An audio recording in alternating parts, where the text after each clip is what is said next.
All right. It's going to be on the installation of our 3-4 defense. For you guys that weren't here previously, Hunter Hughes, defense coordinator, Colorado State Pueblo. Brief synopsis, I've been the coordinator there for 8 years. We've had a lot of really good players that have overcome coaching, and we've been pretty successful because of it. We run a 3-4, one gap, always bringing the fourth guy. Rarely do we two gap anybody, and if we do, it's always the nose guard. We don't ever ask our ends or outside backers to two gap anything. This is on installation and how we install. What you see up here is what I give our players every year. And you see this from 2012.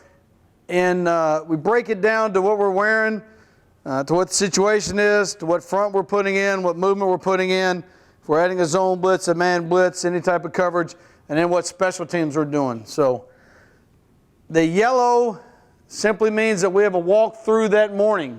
So our players know that during the walkthrough, we're going to be going over what's on this what's on this schedule for us. And again, if you weren't in here, I hang up our everything we do in the install. So install 1 will be hung up, and they come down and write it down. They write it in a spiral notebook. I don't hand it out, so they're writing it. They hear the coaches talk about it. Then we actually go out there and walk through it. So I'm going to hit every type of learner in that case as we go. As you look at it, you will understand by the time I'm done, hopefully, what field boundary formation week means, what bag, box, open, tight for us. Any line movements we do, we get a lot of individual time our first 2 days since we're just in helmets. So we work on a lot of fundamentals and basic footwork steps. We probably get about 35 minutes of individual. And then by the second game of the year, it goes down to about 4 minutes of individual for linebackers and 10 minutes for D-line. So every guy will know in our line movements what we're putting in. Right? For us, if it's a basic, I'll put A, angle, base, and echo. Right? But it's all pretty much the same as we go through it. And I'll zip through this pretty quick and then show you how we do our D-line. Our coverages we put in, skies are cover 3, blues are cover 4.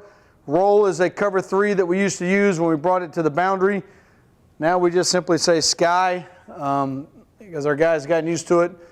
Second day, we put in all our weather zones. All right? And I'll go through all this in the next session, all our edge blitzes. The third day, we go into our show package, which is our 4-down look. And then we add the inside blitzes, our whole blitzes.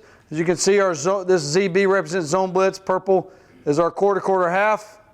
And the reason I do quarter, half, after I want them to understand quarters before we do anything else. Then I'll go into the quarter, half. And then I'll go into our Tulsas, our cover 2.